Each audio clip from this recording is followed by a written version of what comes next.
Call them change makers. Call them rule breakers. We call them redefiners.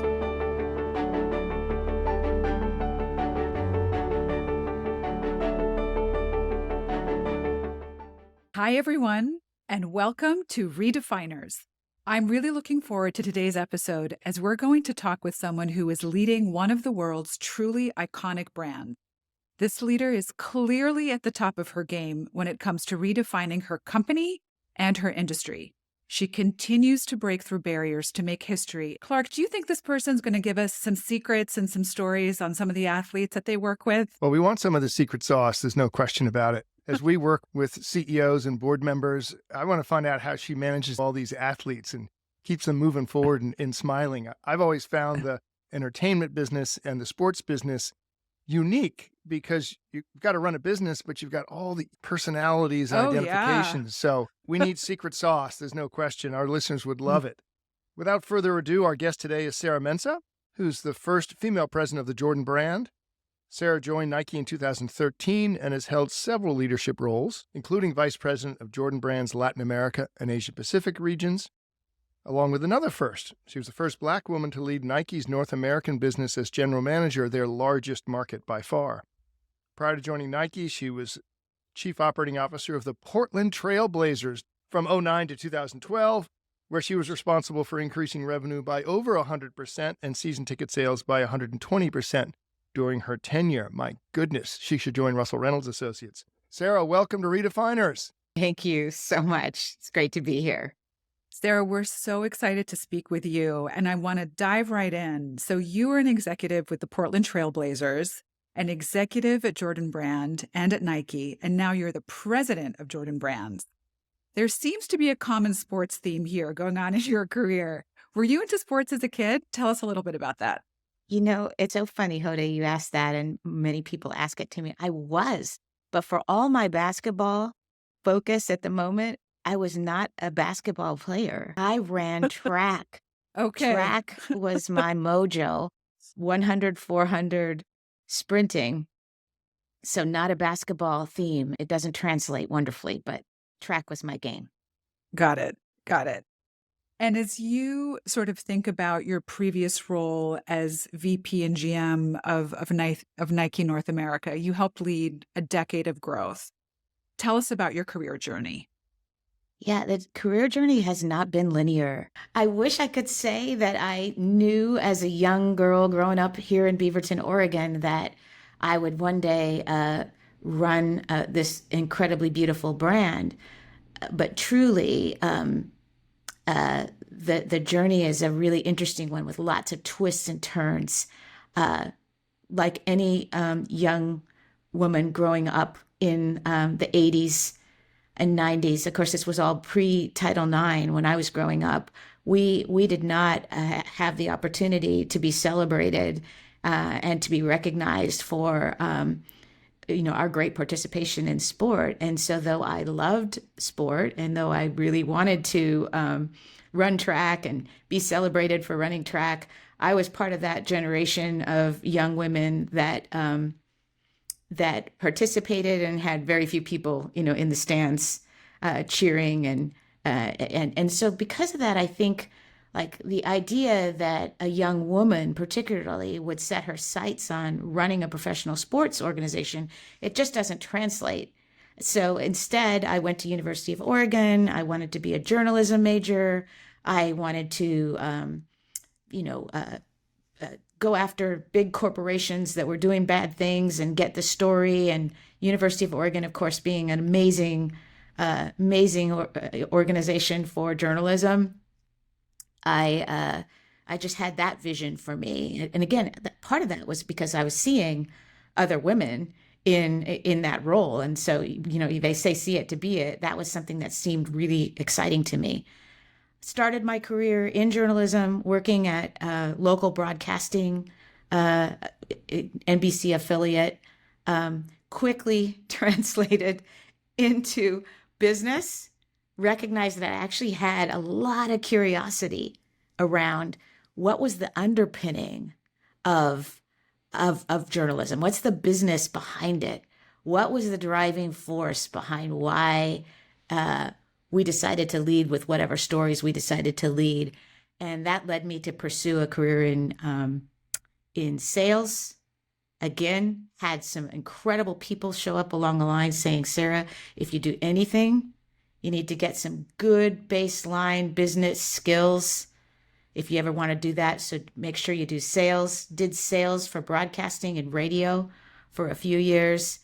And that's when the Portland Trailblazers actually called. So they called on the recommendation of some of my great customers that I was serving as a broadcast sales executive.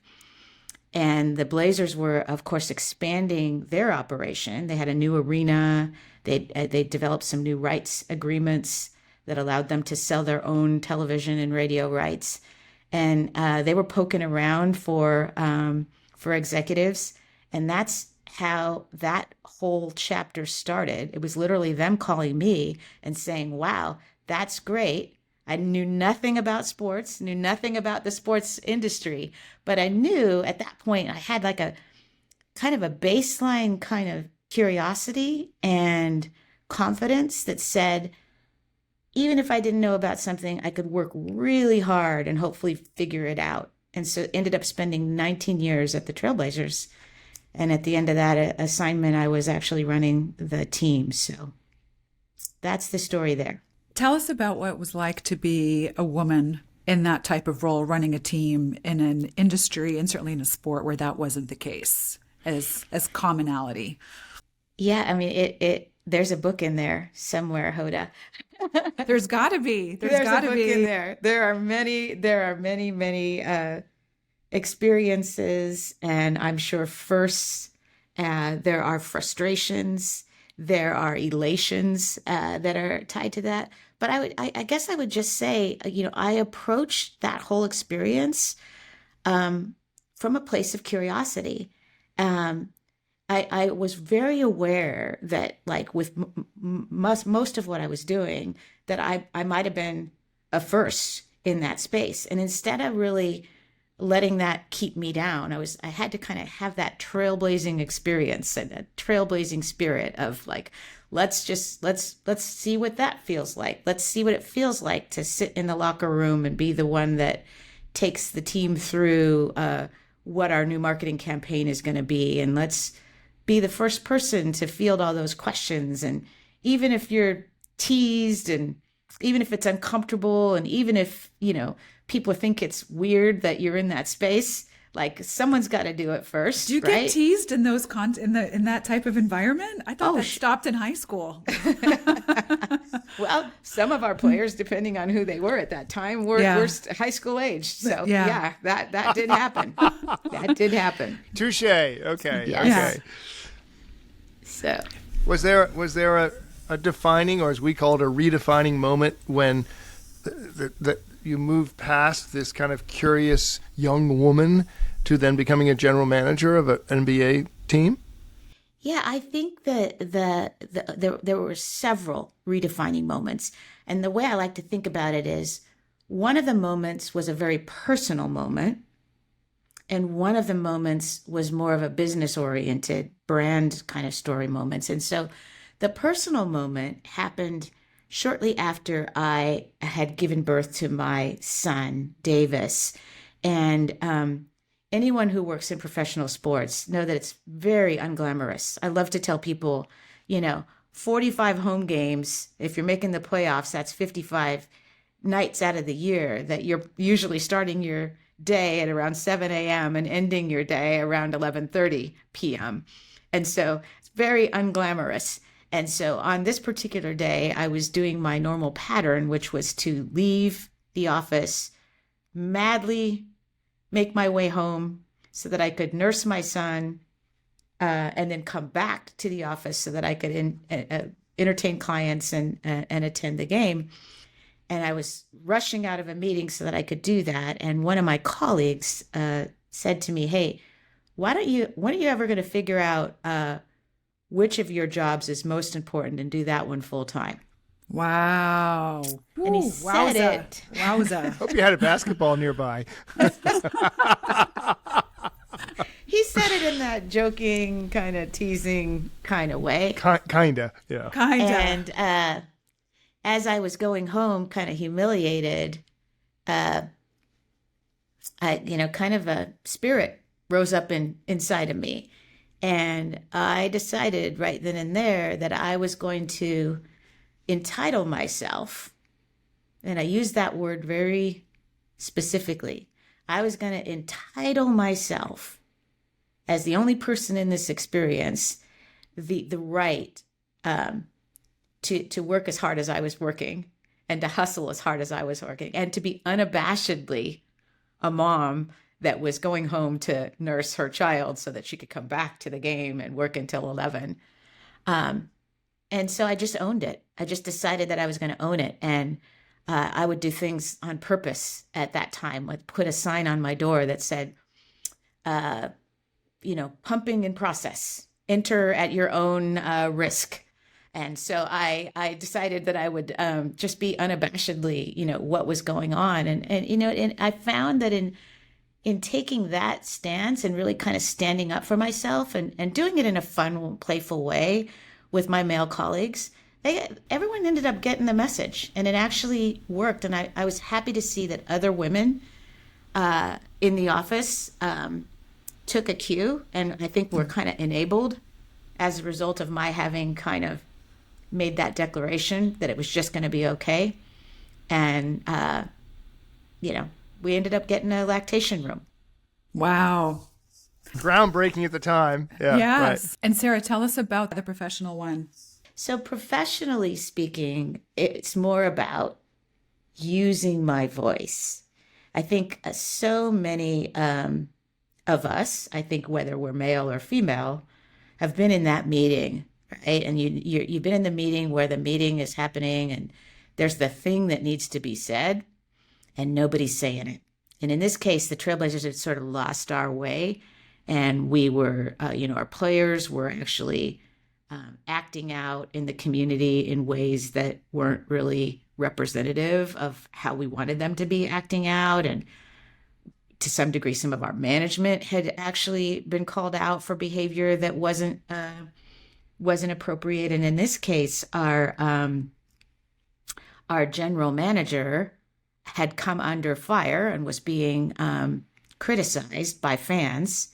So one of the fans had held up a sign that said, "Hey, trade the general manager, trade that general manager."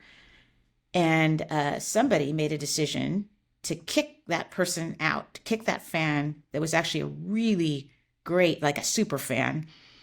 And so unfortunately, we kicked this person out and sort of violated their sense of their own First Amendment rights to complain about our general manager. And the meeting that just kept happening was like, what are we going to do about this? It started to thank God this was before social media was what it is today. But there was beginning to be kind of a burgeoning hue and cry in the community against the team. What are you guys doing? And no one to take accountability, no one to kind of, clearly the right route here is to say, you're sorry.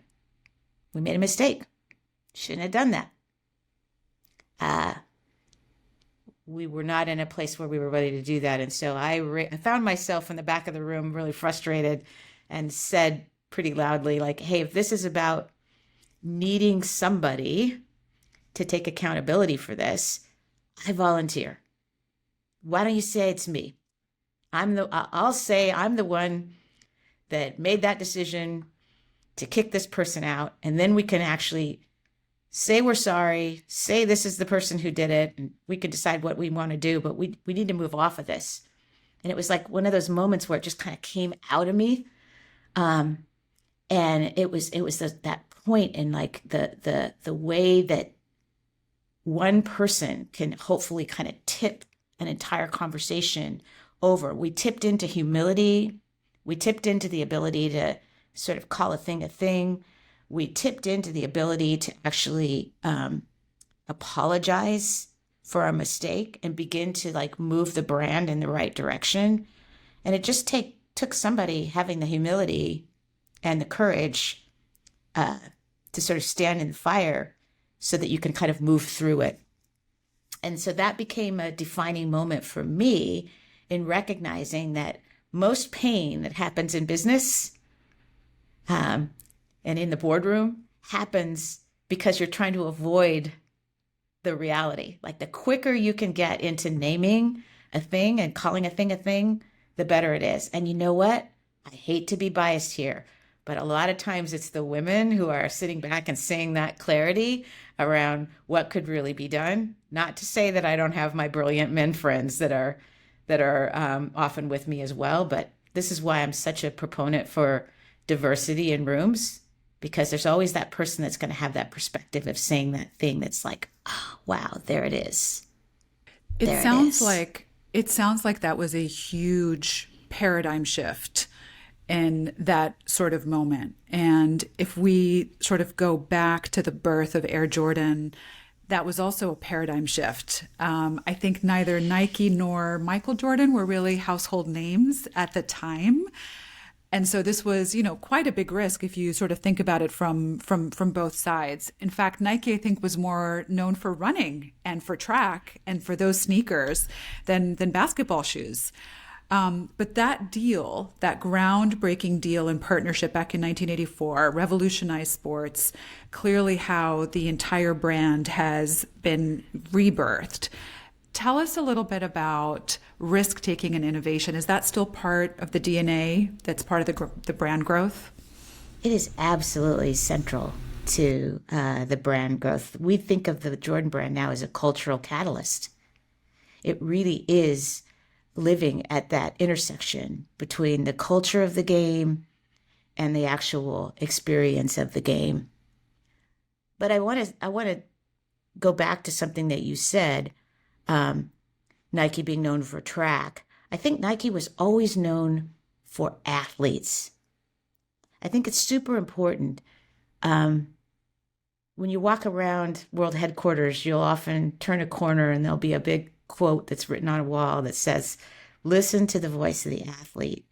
I think it's really important. Like in the case of the MJ story, what was really happening there is Nike was actually staying true to its values, which have always been about listening to the voice of the athlete first, respecting that voice, and giving an athlete, in this case MJ, an opportunity to authentically express who they are. And it's really important. It's not necessarily our value, but our value is that we deeply respect and want to provide a platform for an athlete to uniquely express.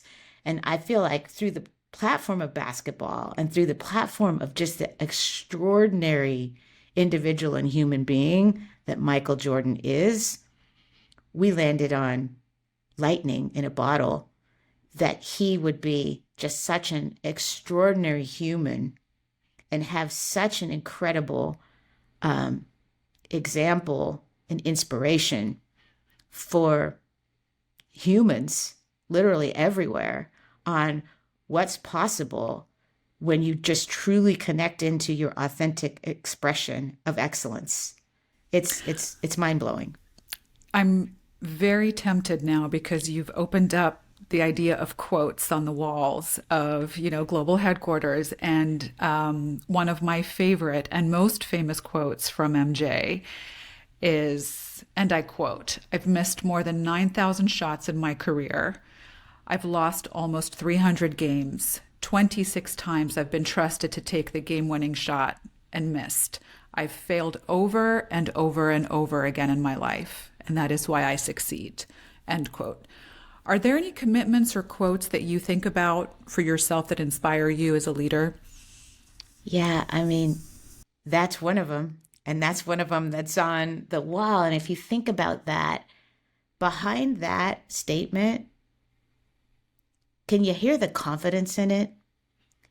Because at the end of the day, this is the thing that's so incredible about Michael Jordan, is that it's the audacity to continue to believe in yourself. It's the audacity to continue to keep trying. It is the courage to believe that when you keep taking shots, that eventually that's going to go in. And I think that's why MJ and this brand has resonated so far. I mean, my goodness, this weekend we had a collaboration with J Balvin, and we were all exchanging emails and text over the weekend on how, like, within Latino culture, the brand is resonating. And that's true in Tokyo. It's true in Seoul. It's true in Shanghai. It's true in London. And so there is something really special that it is happening for people across the world with this brand, even today. And I think it's because of that. Who doesn't relate to the idea of trying and not just trying, just staying on something? And so that quote is one of them for me. Sarah, you talk about taking shots, and Jordan is a brand of taking risk. But particularly with college athletes getting endorsements now, athletes are younger. Michael Jordan brand and his ethics and integrity is just an amazing person. But you didn't know that in the beginning. How do you look at taking risk with emerging athletes or athletes you don't know? How does one look at that from a business perspective? Everyone wants to take risk in their businesses. How do you look at taking risk? I think everything is a risk. You know, it's interesting. I think the probably amazing to think about back to the idea of listening to the voice of the athlete. And as now we are seeing athletes younger, the definition of athlete is expanding. So we're expanding the tent to include women athletes, athletes into sports that weren't historically thought of as sports. All of those could be considered risks. I think there are less risks when you spend the time to ensure that you're aligning yourself with athletes that have similar brand values. And in this case, from an MJ standpoint, the types of people who really want to break boundaries, those that want to be at the top of their game, those that are willing to work harder. You think about people who are willing to outwork the competition. Maybe people who could have been cut from their JV basketball team and respond to that in a way that says, I'm not going to accept that. I'm going to go back. I'm going to work harder at that. So I think as long as we're rooted in our values around the types of athletes that we are bringing into the Jordan family, and we do talk about it as a Jordan family, less and less risk associated with that. And does that mean that people don't make bad decisions or that people don't get, people are human beings. That's part of the beauty of the sports business, is that it's about the agony and the ecstasy, right? Of all of that in front of us. But I think that doesn't preclude us from making sure that as we are looking at bringing athletes into the family, that they really reflect those similar kind of values that MJ embodies as well. So, and speaking of MJ, renowned to be enormously competitive in every aspect of his life, not just on the court. What's it like to work with him and to have someone who's so focused on winning, so focused on the details, and as I understand it, drive every day? What's that like? And what do people learn who want to work with super competitive, driven people? Well, I think first and foremost, we get to be inspired by MJ every day. And we are seeking to create a culture within the Jordan brand that also invites people that are similarly yoked, meaning similar types of personalities. Like, everybody wants this brand to grow. Everybody feels a huge sense of responsibility to make sure that it grows in a way that's reflective of what MJ's vision would be for it. And so I'd say he's tremendously inspiring to us. The idea that our logo lives and breathes and walks around, is able to see our work, and sometimes likes it, sometimes doesn't. I find it tremendously inspiring, and I believe most of the people who are working in the brand find that as well. It's just on one part a big responsibility, but the other part a tremendous inspiration. And he is competitive. As you're speaking, it is that, and that's part of the nature of our brand as well. Like we want to align ourselves with athletes and with competitiveness, with excellence, with authenticity.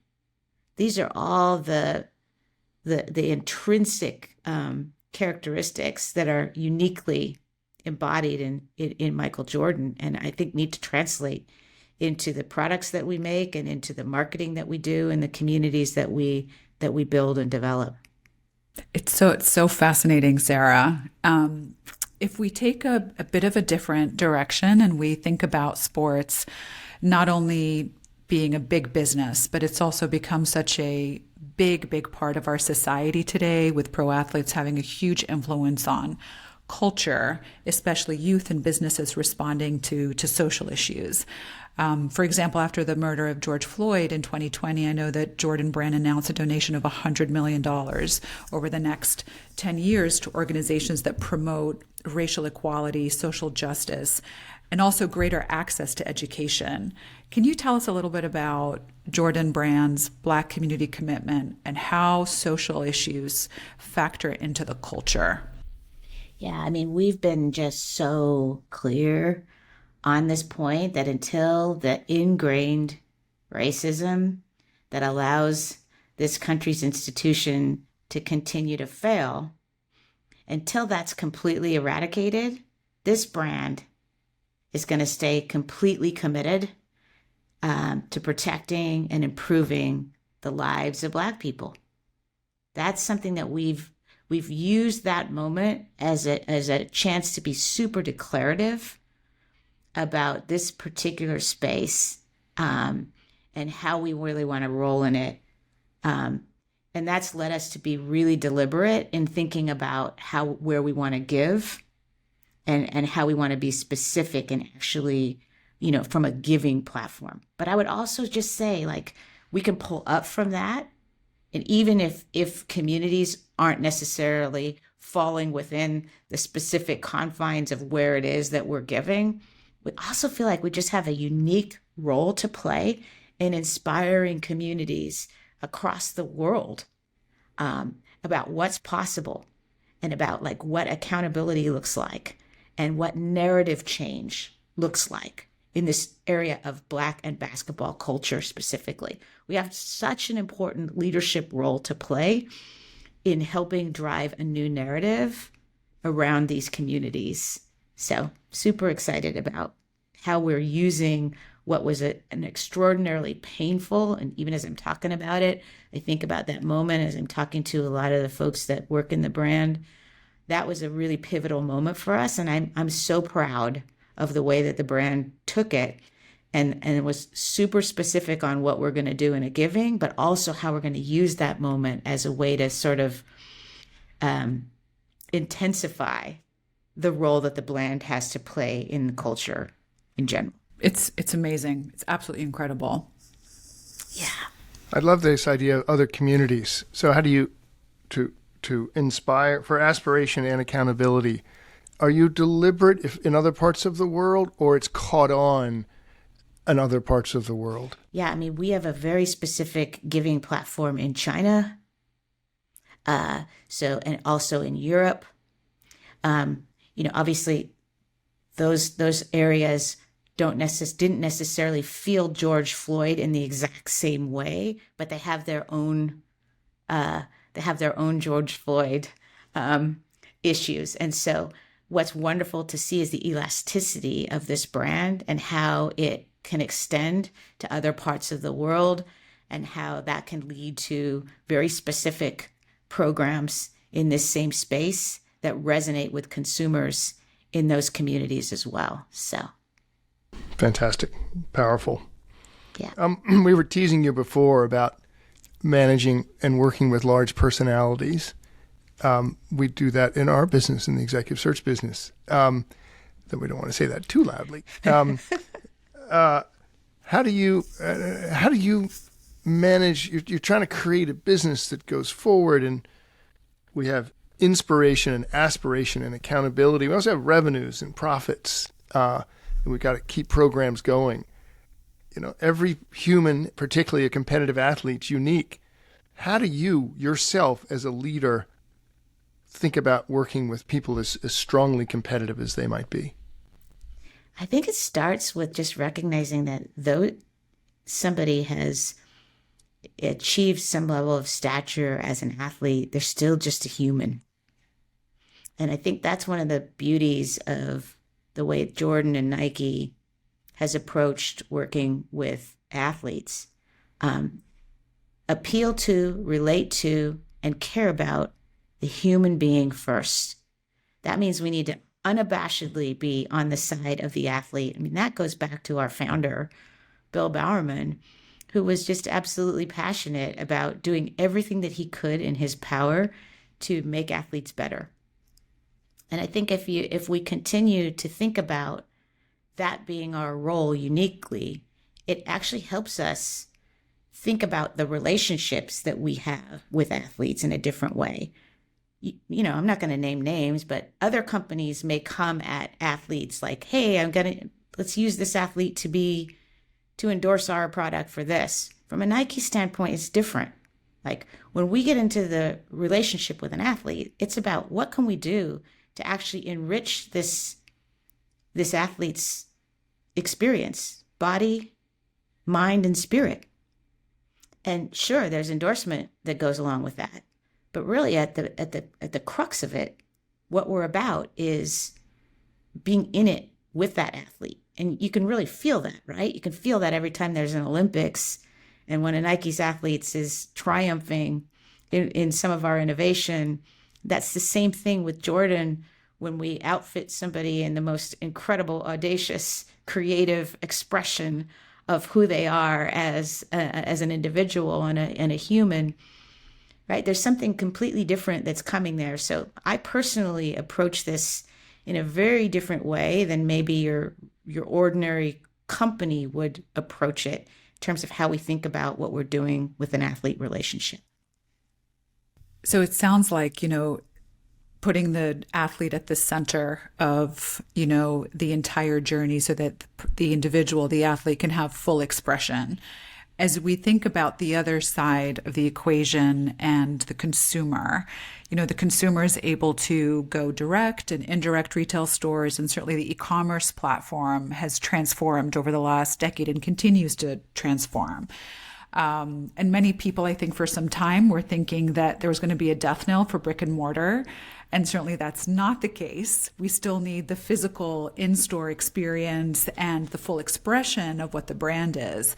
Retail has not only survived, it continues to grow and is evolving, of course, not just in the sports space, but in other industries as well. Sarah, talk to us about how retail and emerging technology are enabling further connections for Jordan brand consumers. Yeah, I mean, it's this innovation and this acceleration in the digital space isn't going to go away. Yeah. Tech's going to be integral to our future. It's going to be integral to the future of how we design products. It's going to be integral to the future of, how consumers access product. It's going to be integral to everything in the future of the Jordan brand. It's not going away. And at the center of that is this relationship that we seek to have with the consumer that's a lifelong relationship. And that requires us to make sure that we are in that consumer's top of mind, in their path, inspiring them and actually making that consumer better. In fact, we talk about the consumer, we call the consumer an athlete because we believe that if you have a body, you are an athlete. Yep. So we talk about all consumers as being an athlete. And we talk about wanting to make sure that wherever they are, we're in their path. And tech and digital is just another way of us being able to do that and have that lifelong relationship and that lifelong conversation. So whether it's in a store They should be able to feel us, and they should be able to feel supported by us and by the brand. If you're accessing us digitally or through social channels, it should feel the same. And at the end of the day, our consumers should feel the same way the athlete does. Should feel that the Jordan brand is on their side and reflective of them and understanding of them. So, I mean, I'll tell you, I'm an amateur tennis player, but I have, Jordans, and I actually feel like an athlete when I'm on the tennis court. there you go. Yeah, There so you go. it's working. Yeah. There you go. Yeah. It's awesome. Think about consumer support. Obviously, there's a lot of the materials, supply chain, circularity, sustainability in the manufacturing. Consumers are desiring and wanting sustainable products and circularity in your industry. How do you all look at that at Jordan, and what's that level of support as well? It's part of the beauty of being a part of this big, incredible corporation. We talk about it like, hey, no planet, no sport. And so we believe we have a very important role to play within the sustainability space. And Jordan is got the unique role of being part of this overall Nike family, where sustainability has been identified as like one of our most important purpose agenda. And I'm just so proud of the work that the teams are doing in that space, as you called out, not just from the supply side, where there's a tremendous amount of work and energy that I obviously got a lot of visibility to when in the North America role, but also on the manufacture and make side. I just feel like the future is so bright, and there's still so much opportunity for us to lead in this zone. And the great thing is that there's a big commitment for us to lead in that zone. So it's great. Speaking of leading, you have led as a woman, as a Black executive. You've plowed new ground. Your competitive edge, your athleticism in the corporate room. How do you look at helping others, and how does it, being the first at so many things, how does it affect how you lead and how you develop the next generation, either at Jordan or outside Jordan? It's a balance, and the older I get, the more I recognize the importance of that balance. I'd say in the earlier stages, when I was back in the Trailblazers and talked about that earlier, that curiosity of what would it be like to be first, you got to make sure, and I have to make sure every day, that I don't overthink that. You could get into your head too much around what it's like to be first. And then you're overthinking every move, and you're overthinking, like, how should I say this, or how should I speak to this person, or I'm going into this board conversation. I think it's important to use that redefining moment that you talked about, which is you need to be unabashedly yourself in each situation. And as I've gotten older, I've sort of developed even more humility to recognize that my role right now is to literally model what it looks like to be unabashedly yourself and to just use your voice in the right way.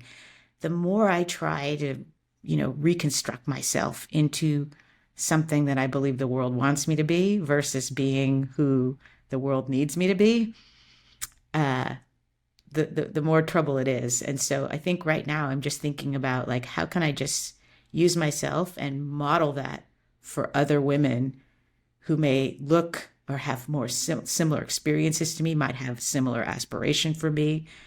I'm just grateful to be in the position to be able to test it out, and we'll see how it goes. I love that. Authenticity goes a long way. So, Sarah, we love to end each podcast with some rapid fire questions. This is where we'll ask you a series of questions. Don't overthink, as we were just talking about, and just respond as quickly as possible. Are you ready? Ready. Let's do it. You could be a pro athlete in any sport. Which sport would it be, and why? Definitely track, because I love to run and I'd love to be the fastest at something. What trait most defines who you are? Courage. Love that. Have you ever asked an athlete for their autograph? And if yes, who was it? No. Love it. Okay, that's amazing. Amazing. Big rule, big rule. Yeah. No autographs. Where in the world would you live if money was not an issue? Whew, that is a tough one.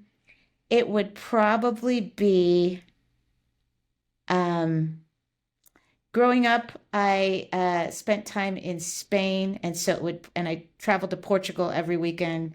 So it would probably be on the Costa del Sol in Portugal. Great answer. I love that part of the world. Yes. Yeah. Who is your inspiration and why? My father is my inspiration, and he is because of how he supported me in the latter part of his life, sacrificed his career in order for my career and the life of my son to be continued. What a blessing. What a blessing. If you could have an extra hour of free time, you probably want more than an extra hour, but let's say it's an extra hour of free time every day. How would you use it? It would be a combination of walking and reading. I now love to listen to podcasts like this one and to read books while walking my dog Valentino. So it'd probably be used in that way. Very well. Love it. Love that. Well, listen, Sarah, we thank you for being here with us today, for sharing your learnings and also shaping who you wanted to be and how you got there. This ongoing theme of confidence and curiosity defines who you are, whether it's a woman in the basketball locker room launching the marketing campaign or being a mother. And when you talked about your redefining moments, both were about owning it at the bottom line. You're going to own being a mother and being who you want to be, but owning the mistakes to say, as a corporate executive, let's talk about what's not being said in the room and go to owning it. Humility and acknowledging mistakes. But we also talked about this broader thing about the brand of Jordan and a risk-taking brand. And that Jordan's known for athletes listening to the voice of the athlete, as Michael Jordan did, authentically expressing his voice, and how that shaped the brand to have the audacity to go find courage, to keep taking the shots. And that as a brand, you all keep taking the shots, even as athletes get younger. The definition expands, and you're trying to find those who take shots with the similar values as Jordan. So break the boundaries, outwork the competition, work harder, but don't forget people are human. And as you talk about working with Michael Jordan personally, the human, that you invite those in as yoked as he is in terms of their competitive spirit, in terms of their outlook. But recognize when we have big brands or big people or big personalities, there's a responsibility as well as an inspiration.